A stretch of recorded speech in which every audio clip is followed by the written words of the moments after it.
Gorillatäkkiin just tuli mun päivitys. Eli lepakkopäivitys.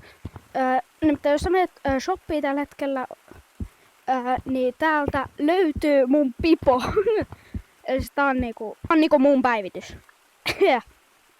Ei tää kyllä mun päivitys oo, kun tää pipo vaan tuli takas. Mutta tää on tällaiset. Pitäisikö mun ostaa näin, kun mä en oo ihan varma. Ja sit kans tää on... Tänne ei ikinä pitänyt tulla. Mut tää tuli. Ei. Mutta sitten...